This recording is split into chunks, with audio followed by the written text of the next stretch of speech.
That families here in Altadena and of course in the Palisades as well, trying to find hope 1 year after the devastating wildfires.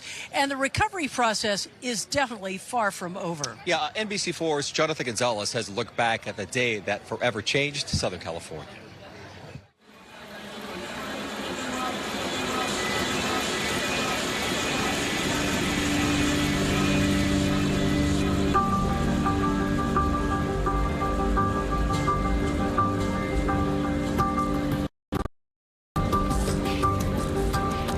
Sometimes 1 year isn't enough time to make sense of the senseless. A situation where we just have one house after another that is completely on fire. From Pacific Palisades to Altadena. Oh my God, oh my God. Even 1 year doesn't mean you can go back home. Are you going to rebuild? Yes, we are. We are definitely going to rebuild. No one could predict the devastation of 16,000 homes and businesses gone, nor the pain of 31 lives lost. Pain that led to questions. Did we have enough resources? I will tell you, no. Questions that led to changes. I just met with Chief Crowley and removed her as fire chief. But even after 1 year, there remains more questions than answers, ongoing investigations, insurance frustrations for two communities determined to rise again. But I do want to tell America this. I have two granddaughters that are going to be living in that same house that my mother lost her life in, and they will be able to raise their great-grandchildren. We're not going anywhere. Carmen, Cap Hugo, thank you for joining us here today. I know this past year has been terribly hard on both of you. We're here today at this moment to present you with a check to help towards your recovery effort. Oh my God. So here you go. Wow. Thank you. Thank you very much. This is amazing. Thank you. But perhaps 1 year is enough time to begin to heal. I lost my studio at my home, but this right here is my studio. All these people making sure that I was okay, that, you know, it gave me a sense of community that I really didn't know existed. 1 year is just enough time 3, 2, 1. to begin letting the light back in. Begin to feel and weaving back together, the life coming back together. I think it's healing for people to be together, to see each other, to mourn the passing of what was, but to really dream together what it can be in the future. And this is our way as musicians of giving something back to people to give us hope and to give us encouragement moving forward.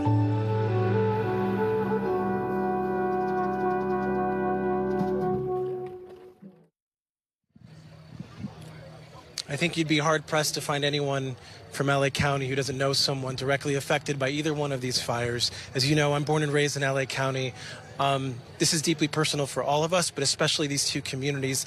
They deserve the attention. And you know what? So many people around LA, we know what rap we get, that we're cold, that it's a cold place with cold people. But I think this year, as difficult as it's been, we've seen anything but people willing to help, especially when it's needed the most. If that were the truth, you would not see the number of people out here this evening. Since the short time we've been on the air at the top of the 5 o'clock, the crowd here has grown. When we talk about community, you know, I feel like LA is one big community after these fires. Absolutely. A lot of villages, but one big community. Jonathan, I got to ask you, over the last year in your coverage of where we were, where we are now, where do you see the communities of Altadena and the Palisades 5 years from now? 5 years from now, hopefully rebuilt, hopefully risen once again. You know, there's so many people out here desperate for help, desperate to get their homes back where they deserve. And I think we're seeing so many families feeling it where they don't know if they're going to be able to get back.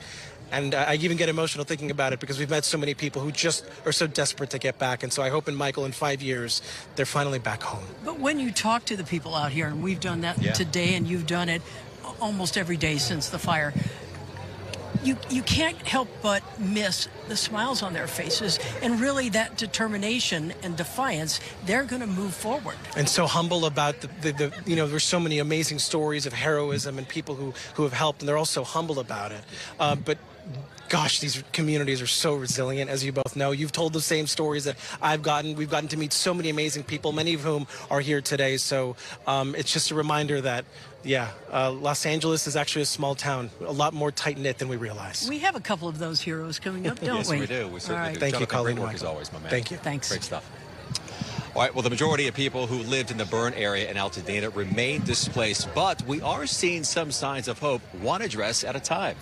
NBC4's Lolita Lopez joins us live with the process now and the progress that's being made and some of the obstacles that still remain 1 year out. Lolita.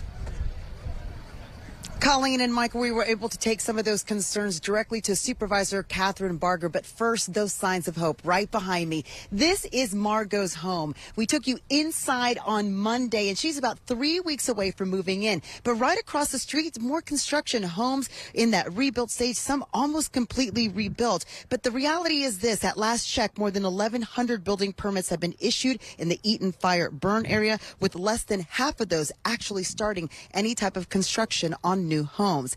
Now, we spoke to one local activist, a longtime Altadenan, who lost his sister in the fire, Evelyn, as well as 5 family homes. He says he's been talking to survivors from other fires and looking at a timeline of when people should come back. 15% you got to say people are going to make their own decisions, what's best for them or whatever. If we're able to get 85% back and built within 2 years, then we've created history. We need to all do it together so we can build back and be a community together. That's what I learned from other fire victims. Like, when you're doing all this stuff, it's like, well, what are we talking about? Why wouldn't we build back around the same time? Why wouldn't we mitigate costs if we can the right way? Got about 2,800 permits that are going through right now. Probably 4,300 still have not even begun the process. I'm going to focus on the 4,300 and find out what's going on. Help with rebuild, insurance payouts to come faster. What things are being done now to help folks who are now in the rebuild stage? So add to that list, because I got that today, was people and their property taxes, and I'm going to talk to the assessor. I know that there's state law that's pretty specific on what you can and cannot do as it relates to waiving property taxes, but we need to do everything we can for those survivors that aren't at a place to make the decision to rebuild and yet are still paying out on a piece of property that there's nothing there. If it's human error, if it's that it fell through the cracks with someone, so be it. But if it's a systemic issue that we didn't think about, I want to fix it. The message is to do things differently, be human, give back, help. The systems in your community, go legislate on them because they matter. We don't know about any of this until something bad happens. And we can't keep being the victims of what happens after the fact. And we also have this reality behind me, for sale signs along the area here in the Eaton Fire burn scar. In fact, a recent Redfin survey shows that real estate investors are buying roughly 40% of the land that is for sale following those wildfires on the impacted land there from a year ago. But we're also seeing a lot of nonprofits coming in and helping buy properties to make sure that they stay in local hands. A lot of community coming together in this respect as well. Michael and Colleen, back to you.